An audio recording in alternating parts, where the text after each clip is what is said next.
Well, greetings, Hempster. Thank you for tuning in to another hemp episode of HempAware Radio, where we focus on what's most hemportant. On today's show, I'll be chatting with Chris Martin, the man behind the Hempful Farms brands and the man behind the family. At Hempful Farms, they are dedicated and committed to your health and your wellness with hemp and CBD products, and are doing some pretty amazing things to support their community and families across the nation. So if you're wanting to increase your overall health and wellness, or reduce stress and anxiety and support the health of your whole family, including your pets, then you're going to love today's show. But before I jump into this chat with Chris, I just want to make sure that you're aware that we have all sorts of amazing resources available for hemp entrepreneurs and hemp companies. So if you're wanting to increase your traffic leads and sales, or if you're wanting to update your website or brand and get the results that you really deserve, then check out HempAware.com and schedule a free consultation with us so we can dive into your needs and figure out how to accelerate your growth and help make your hemp visions come to fruition. But anyway, I appreciate your attention and tuning in to this empowering conversation we're about to have. Chris and his lovely wife, Andrea, and their family and team have been providing top quality CBD products for pets and families for longer than most CBD companies that have been out there. And they're based out of Phoenix, Arizona, and would love to see your smiling face at their physical storefront, or you can go to hempfulfarmscbd.com to check out their products there. And Chris has a very inspiring story, and he knows what it takes to be a successful hemp-entrepreneur. His tenacity and passion to help his community overflows whenever you interact with him and come in contact with his team or his storefront. So on that note, I'm super thankful and so glad to have Chris on today's show. Thanks so much for being here, buddy. Thank you, Tyler, for having me back. I remember you and I doing a podcast, I don't know, what would it be now, almost 8 years ago, before I went to prison. Mm-hmm. So it's neat to be back and free and home and able to talk to you again. Absolutely. I'm sure we got some new perspectives, new angles, new insights. I mean, talking about going through the trenches and the ringer, as they say, I would love to glean some more knowledge from you and share that with our listeners as far as, you know, what it takes to be persistent and focused and really get through the tough times. But for those who maybe haven't heard about you and your amazing story, tell us a little bit about your background and what eventually led you up to working with hemp and CBD products. Yeah, absolutely. I won't tell the whole story. That way you can catch the documentary, Haters Make Me Famous, on Amazon Prime. So I won't give you too many spoilers about it. But, yeah, I started off really just as a kid smoking pot. That's the real history, you know, as a teenager, smoking weed just like any other kid. Well, once I got older and I was diagnosed with Crohn's in 2007, doing the math and realizing that, you know, not only smoking it, but eating it and using it as a topical was a much better way to medicinally help heal my Crohn's and some of my medical conditions. So once I figured that out for myself, it was all about sharing. We immediately opened up and started a brand called Zonka, which was our cannabis-infused brand. You know, going to collectives, compassion clubs. We went medically legal here in 2010, but didn't have a dispensary open until 2013. So my wife and I, as caregivers, became that medicinal connection for many, many patients in our state. You know, we're the 5th largest city in the country, and there was nowhere to get meds for 2.5 years. So my wife and I stepped up. 2 years into our making of the edibles, we were raided. The state really didn't like the fact that we were doing this, and they weren't getting a tax cut, and they knew the dispensaries were about to come online, so it was going to be this head-to-head battle, and we got raided. We were looking at life. I was looking at over 100 years in prison, all really blown out of proportion storytelling by the state. Once we proved that, we came out on top. I didn't have to go do life, and we came home and really flourished. My wife is probably the bigger hero who should get more media and attention than anybody because, prison wasn't really difficult other than being away from your family. You just sit there. There's, what you do with your time is on you. My wife is the one that had to hold down the fort, the house, the business, the children. And she really made all this happen. So when I came home, I walked into this momentive business that's already, rocking and rolling. So we've just kind of go from there. We've everyone's had to adjust through COVID and through all these crazy times that we're dealing with right now. And I think the best way to really survive and do that is with your family, without her and without having her as my backup, I don't know where we would be after 9 years. Well, you guys are both heroes in my eyes, such passionate individuals, and your hearts are in the right place. You're really looking out for others, and I think that's why you've been able to get through this, because you have really good intentions and you have good quality products. You care about the quality and integrity of the medicine and the relief that you're getting to people. But this documentary that came out on Amazon Prime, tell us a little bit more about how you're able to get this together. What's kind of the premise of the documentary? And again, what's the name of it so people can find it on Amazon? Yeah. Well, the whole concept actually is still kind of mind-blowing how it came about. While I was in jail fighting my case, looking at, 127 years for 15 felonies, I actually wrote a book. And it was more of a memoir to my kids, just explaining to them to not listen to the media, that I rode the motorcycle club, but I didn't kill people. I wasn't a murderer. I was an activist. I was an advocate. And to be frank, most of the people in my club were veterans. So, we did a lot of stuff for the community. So the book was more to tell my family that what kind of person I was if I didn't come home from prison. Oddly enough, the book was seen by a producer and a publisher, and they helped me publish the book. And then director came to me and offered his services to help me turn it into a documentary, and that's where Haters Make Me Famous came from. So the book was really just to tell people, my family, the story, and the documentary became the more public entity where we went a little more in detail. And honestly, with our story, that the police that were involved in our case, who are no longer with the department, were pretty crooked. So we felt that the book and the documentary would also leave kind of a trail in case anything else were to happen to either one of us. We wanted there to be a storyline for someone to look and see. It got to the point to where we thought maybe our house might accidentally burn down, or our brake lines might not work one night, or, it got really scary. So not only did we want to get the story out there, but we wanted proof. We wanted evidence to be shown of what we were doing versus what they were saying we were doing. Right. So, and the documentary name one more time on Amazon Prime? Yeah, it's called Haters Make Me Famous, and I catch some flack for it sometimes because people think it's kind of ego-driven, and it really did not mean to be. The name came from the fact that nobody knew who we were. We were just a small mom-and-pop couple making medicine for a few veteran families that ended up getting thrown on the front page as this huge biker gang selling drugs to kids, and it was so blown out of proportion that it showed how many people were really not on our side. And that's what Haters Make Me Famous came from. It was like, look, you put us in the limelight. You're the ones that made us have this story. We were just doing what we thought the law said we could do.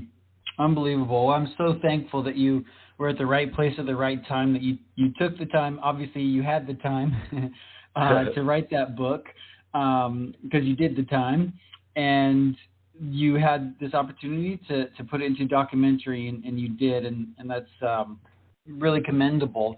But you mentioned, so Zonka was the first brand, which was essentially a cannabis-based brand, more on the medical side, psychoactive component of the plant. But then eventually that evolved into Hempful Farms and the Hempful Farms brand, and moving into more of the CBD side, the non-psychoactive side of things. Tell me how that came about and what inspired you to go that direction. That's a whole nother documentary in itself. I literally, I created the Zonka brand one day sitting around with some buddies. We were we were smoking weed, and a buddy had some sweet tarts, and when I tore the label off and threw it on the table, the W from Willy Wonka turned sideways and it looked like a Z. And I just sat there and I went, man, that is a really great name. For, it's parody. Yeah, it's parody completely, but by no means were we trying to steal from them or take anything directly. It just was a clever little name. I mean, I've been doing that my whole life with different brands like weedless versus seedless. And, a lot of the stuff that we do currently is the same way. Once we got rated, life changes. You come home with nothing if you even have home to come home to. I had to fight my case for 3.5 years, and we had to live. We had to survive. And going to my 9-to-5 chef job was not paying the bills, especially now with all this traveling for court every 30 days and having to meet with my attorney every 30 days and peeing in a cup every 15 days. And, there's lots of expenses that come along with these charges. So one night I was the chef at a local restaurant, and I'm literally working 60 hours, not making any money because it's all being taken anyway. And I told my wife, I said, we should just take a couple of our products and turn them into hemp products, CBD products. Same recipe. Let's just swap it over. And the idea came from a friend of mine who owned a hemp farm in Colorado. So as we chatted about it, he made it possible for me to take the biomass or get biomass. And we are indeed it. Sure enough, I set up a Market Square website with 3 products on it: our lotion, our lip balm, and our chocolate. And as I'm standing at work, my phone literally is blowing up with orders. Halfway through service, I've got over 60 orders that I have to go home now and make and get, into the mail. I called my wife. Mind you, I'm on $500,000 bail fighting this life case. And last thing my wife wants to hear is I'm quitting my job.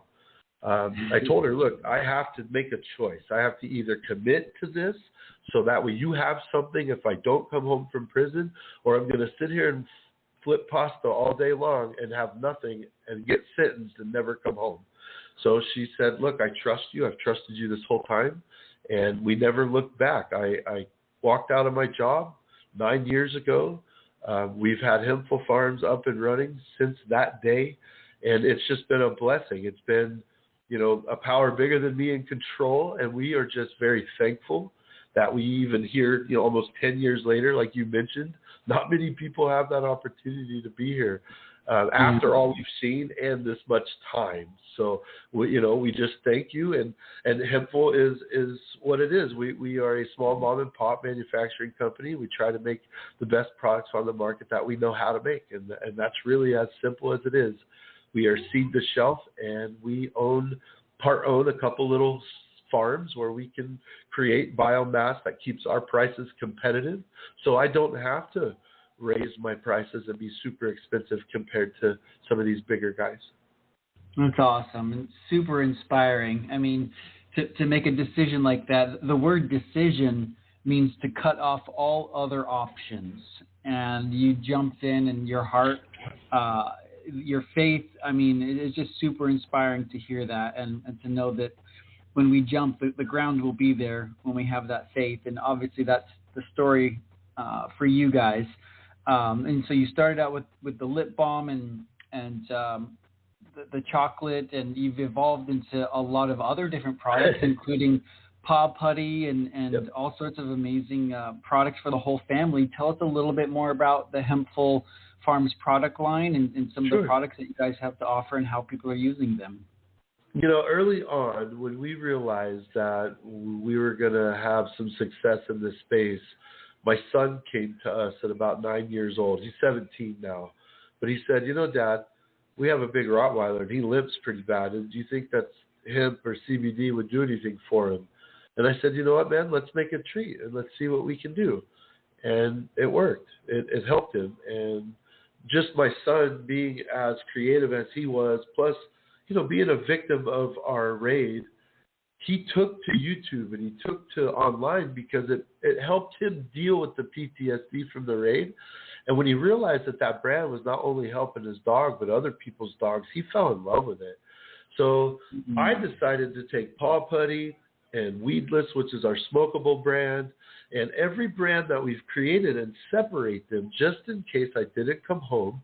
My wife could then financially decide what she needed to do with each brand. So Paw Putty was born 8 years ago as our pet line. We offer about 15 different SKUs under the pet line, everything from chews to treats to tinctures and topicals. And the cool part with our product line, no matter what brand it is, we make everything here on site. So I think that's what sets my company apart and allows us to, the longevity that we have is that, we control every aspect, where it's in the ground. When you call, I can tell you what lot number that came from, what field we got that biomass from. And I think that's important to today's consumer with the flooding of the market with the way it is on every aspect. So the more information you can give on every product line you do, the better. And that's just how we look at it. Weedless is our smokable line. That is just pretty much everything you see in a dispensary with cannabis. You can come into Hempful Farms and see from hemp. We make rosin, we make concentrates, we have rollies, we do flour, and then anything smokable on that aspect. We like to just teach about it. So that's what our retail model is. It looks sort of like a dispensary without the high prices and the stuffiness. You're going to see me and my wife every time. That there isn't some staff member that's too young to know what half of this stuff is or undertrained. It's either my wife, myself, or my children that are in their 20s now and have been doing this for 9 years. So that's what I love about us. And that's one of the biggest things in this entire industry that's so essential, and one of the biggest challenges most hemp entrepreneurs and hemp companies are dealing with is the education, and really having educated consumers understand what they're buying, what the difference between one CBD product and another. I mean, I just recently heard of a child, unfortunately, getting a hold of some D8 gummies and passing away because they, ate a whole bottle of gummies. And who knows, they bought it at a gas station or some place where maybe that supply chain didn't have transparency. They didn't know what was being used to extract it or what other toxic compounds may have been in there. But having that education is so foundational, and I love that that's where you guys start with, and having that full transparency from seed to product is so essential, and I think really does separate you guys from a lot of other brands out there. But as far as, so you've got Paw Putty, which is these amazing dog treats and pet products, Weedless, the smokable products, the rosins, and then Zonka. Is Zonka brand strictly for THC-based products, or is that also on the CBD side of things? No, it's a THC base still, just like when we started it. And now you can find us at ogzonka.com. We have a website up. It's been a tough battle in Arizona with our brand just because of the legal background. I mean, I've got my FA card and my DA card to operate out of kitchens and be in dispensaries, but the sales of our product have been limited because of the ownership of the dispensaries going corporate. With my history of activism and advocacy against, crooked market and corporate greed, it's really hard to go back to those same doors and knock on them and ask for shelf space and be taken seriously. It's kind of the result of our advocacy. We put ourselves out there, letting people know the truth and what is going on with these bills when they pass them.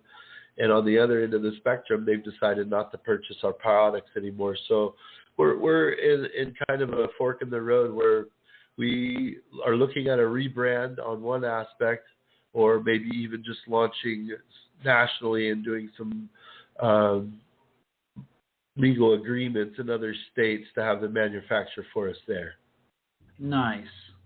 Well, and so that brings up kind of another curious question. So you have Convicted Creations as another brand. Yeah. How does that look? Do you offer like private chef services, or how does that brand operate? So Convicted Creations, honestly, started off as a joke. I was in prison with a very good friend of mine who's no longer with us, Billy McMaster. We called him Irish. We used to not eat in the chow hall very much because the food in prison's terrible. And me being a chef, I would get really creative with a lot of different recipes, as well as learning some of the regular prison recipes that have been in there for years. as I created stuff, Irish would always come to me and say, man, you got to write this stuff down. And this is super creative. About a year after my release, Irish got out and he came to work for me and was here for a few months until he was killed on a motorcycle in an accident here. And ever since then, I was dedicated, and I just said that, you know what, this needs to happen. So I created the cookbook, Convicted Creations, with all the recipes from what we had created in prison. And then we took it a step farther and we put it on YouTube and altered.tv, where you can also find the documentary. But we have a cooking show now. We're on season 3 of a prison food cooking show, which sounds almost kind of oxymoronic, but what it really is we sit around and we talk about our experience and we fellowship our way through a bad place. And every one of us that are on that show, male or female, has some past story and trauma, no matter what it is. And we decided that this is a really safe and helpful way for us to get through it. And we've realized that there are a lot of people that have been in that position that might not want to talk about it, but at least want to connect with people who also have been there. And funny enough, we're receiving 20 to 50,000 views on some of these links with some of these goofy 4-minute shows on it. And it feels like it's better work than some of my activism, because people want to tell their story. They'll come on screen and talk about the mistakes and choices they made and how they fixed it. And honestly, I feel like that's what life was based on, was being able to change and make a mistake and heal from it. And I feel like in a society where it's a different world than what maybe some of us grew up in, it'd be nice to get back to that same sentiment of caring for others. And I see that on this show. It started off as a goofy joke that we dedicated to a friend's daughter because her dad passed. So all the proceeds from both the book and the show go to her. But then it's grown into this fellowship of people that didn't even know each other but have walked the same walk and aren't afraid or embarrassed to tell their story. And, you know, we don't focus on like bad stories like child molesters or anything like that. It's mainly drug offenses. It's mainly things where people had an addiction or, you know, a bad law got someone in trouble, or we really focus on the drug side of things because I feel like we're in a losing battle there. Yeah, focus more on the unjust stories. Right. But still, I mean, yeah, I have no matter who you are, I mean, the moment that you are wrapped up in that whole world of being convicted for anything, whether you're innocent or guilty, there's just, I'm sure, a tremendous amount of guilt or shame or grief that you go through. And so having this as an outlet, not only for you and your core team to share this with others and have it be a way for you to process it, it sounds like such a cathartic release for others that maybe have gone through a similar situation. So that's super cool. I'm going to dive deeper into the Convicted Creations episodes. I'll have to check that out. Thank you. So, I appreciate it. Yeah, thank you. So as far as, you know, working with cannabis or hemp specifically, what would you say inspires you most about working with this plant? You know, the healing property. I think seeing what the future holds in medicine with cannabis is what interests me the most. That and food. I feel like we've been poisoned for so long with such processed crap, and there's so many answers with hemp and cannabis as a team. Just being able to talk about it again at all, on any level, is reassuring that there's hope, that we can do better. You know, the corporate takeover is what it is, and you know, like all things, what goes up must come down. I think the perseverance for every person on an individual level to find the truth in this plant is what it's going to take to overcome that. Mm-hmm. Absolutely. I agree. I think there's so much that we don't know about what this plant and its compounds are capable of, not to mention the food, shelter, clothing, plastics, energy, fuel, and 25,000 other things it can make. I mean, just being a medical or a remedy in our cupboard, so to speak, is I mean, in and of itself worth completely descheduling this compound as, Schedule 1 drug. It's still just so barbaric and absurd that that's the situation. But luckily, people like you are doing the work to get people the medicine anyway.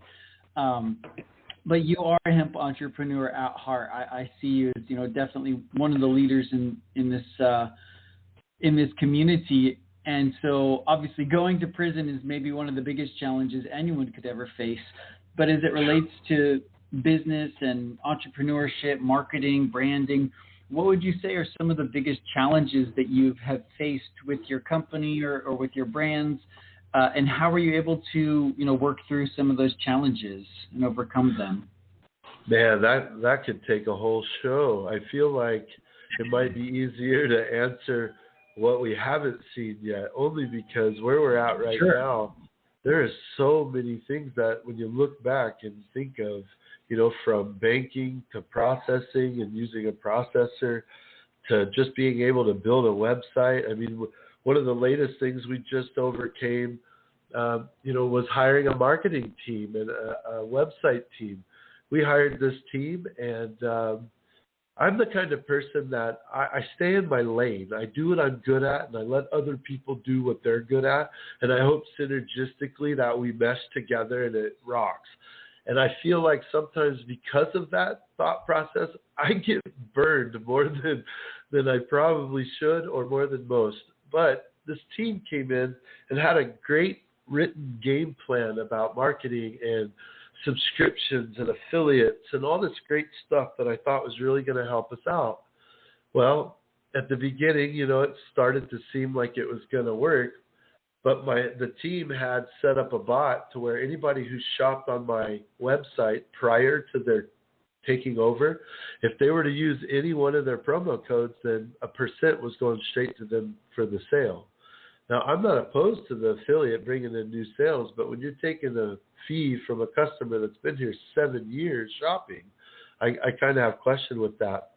So, we went through the motions. We talked about it. I felt comfortable with them backing away on that aspect. And then it just started the waterfall. We found more issues, more stealing. When I cut them off, what we didn't know was they had listed all of our domains for sale. So hempfulfarms.com and zonkamiles.org, my two most popular and most used domains for my hemp company and my nonprofit, had been sold. The person, whoever it was that bought them, reached back out and wanted to buy them for $80,000.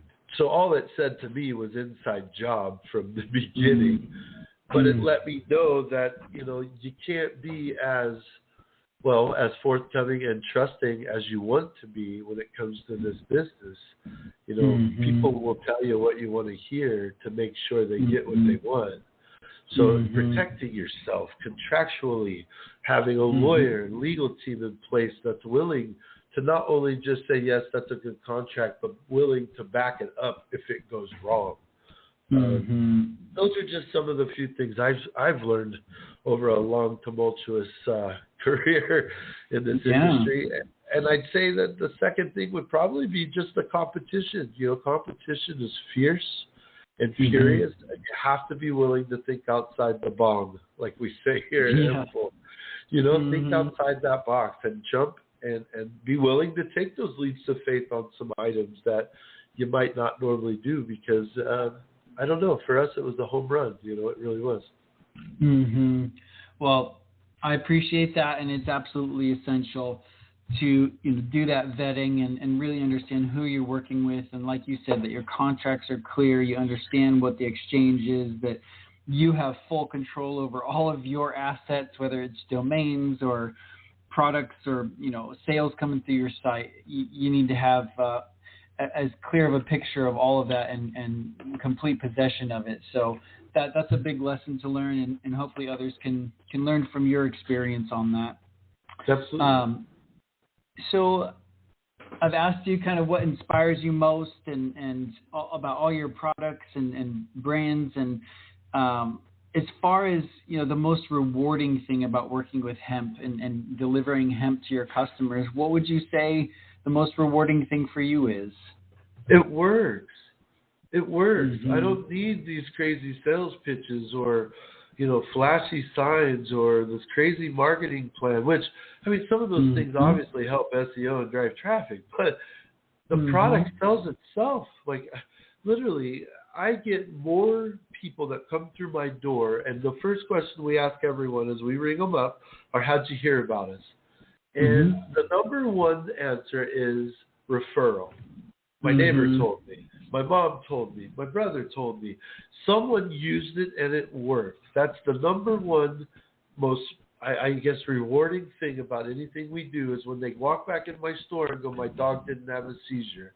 My mom's hands don't hurt anymore, And it opens up that door for cannabis conversations. I had a couple in here today, and the husband's dying of stage 3 cancer, and I believe it's colon.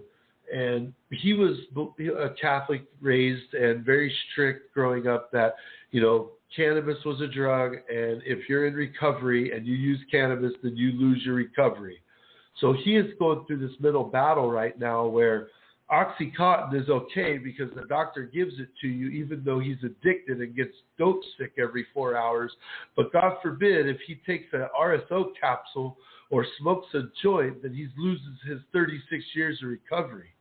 And for me to be able to hand him an alternative, even though to me it's the same plant, I can still open up that door slowly for that conversation to him, because today, after, some of his dope sickness is getting worse from the pills, now he's willing to talk about it. And I feel that hemp was that gateway conversation that opened up the door for him to understand and want to learn about cannabis. Yeah, talk about a 360 or a 180, I guess I should say, on a gateway. Yeah. It's really a gateway to a healthier, happier, more balanced, well-rounded life, and in many cases, to go through a healing process.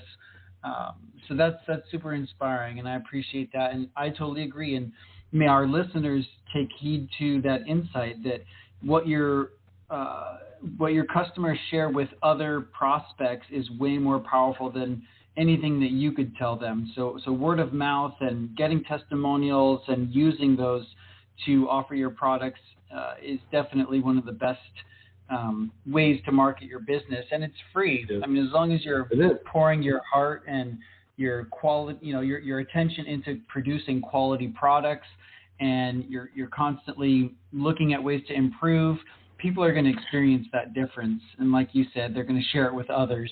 So I definitely Tyler, I look at running my business kind of like I run my life. One thing I've taught my kids in this life that's important to me is that legacy. That my life started a little rough through group homes and foster homes and then prison as a kid. It wasn't the best beginning, but it's not really so much how you start to me, it's how you finish, and that legacy along the way. And my business is ran the same way. I care about what people think, say, and talk about us. That matters to me because that's how we survive. They honestly, they pay our rent, they pay my checks, and it matters to me that product is doing what it's supposed to, and that they understand who we are and where we came from. 100%. I love what you said. I want to repeat it because it's worth repeating. It's not how you started out, it's how you end it. And that's really a huge insight for our listeners. But if you were to share maybe one or two other tips or, marketing, branding, sales, business strategy, or just something that you think might help those other hemp entrepreneurs out there, or maybe a word of advice for them, what would that be? Stay true to your dream. Keep that end game in sight. I know it's very easy to get distracted along this path with many, many different obstacles. We've jumped through so many hoops along the way. It's almost hard to just pinpoint one sometimes, but stay true to what your mission statement is and what your dreams are. I think that's honestly why we're still here, because we didn't lose that insight on why we started this. Now, do we have to have come to Jesus meetings in the back of the house sometimes and sit here and remember and remind each other, like, yeah, times get tough, sales drop. Sometimes, that it's all kinds of things. Look what COVID did to so many businesses. My shop here in Phoenix is in a strip mall. There's only 2 companies out of 12 left here. To be standing here, it's, and being the only one, it's really easy to look in that parking lot and see that glass half empty. But realizing that we're still in this shop after this long, after so many have gone, to me is half full, that we are still here, we're still surviving. So not only keeping that dream alive, but remembering that perception and that idea that you had in the beginning. Amen. Yeah, really, really diving into that why. Why are you in business? Why are you doing what you're doing? Simon Sinek has a book called Start With Why, which I think really speaks to your point there, is having that mission, that purpose, that vision. Even in the Bible, it says where there is no vision, the people will perish. And I think that's exactly what you're describing, is having that clarity of vision, knowing why you're doing what you're doing. And, it's not enough to make $1. It's easy to make money if you know how to sell and you know how to get a product completed. But to really have a purpose behind it is so much more meaningful and fulfilling to go into work every day. So it's an honor to have you on the show. If you want to share maybe one last plug for where people can find your products and get a hold of you, always love having you on. Awesome, man. I appreciate it. Yeah, we've got a few websites. HempfulFarmCBD.com is where you can go check out all our Hempful products. We have some merch on there, our books on there, the docos on there. I have HatersMakeMeFamous.com. That's where you can check out our podcast. You can check out our movie, what's coming up with just merch on that aspect and what's new with the podcast. Then we have Convicted Creations on YouTube and Alter.tv. New episodes should be coming out by the beginning of the year. And then pretty much just Amazon Prime, Tubi TV, Plex. Haters Make Me Famous is found on probably about 10 different platforms right now. So find one that's free for you to look at, or one that you're already logged into, and check us out and just give us a review. The number one thing about making these docos isn't the money we spend or make, it's the reviews, because that's the traffic. That's how we know that people are watching it and where they're watching it from and what we need to do to get it to more people. Right on. Well, thanks again, Chris, and thank you, everyone, for tuning in to another hemp episode of HempAware Radio, where we empower and hemp-educate your hemposphere because it's hemportant. Have a great rest of your day, and thanks again, Chris. Thank you. Thanks for having me.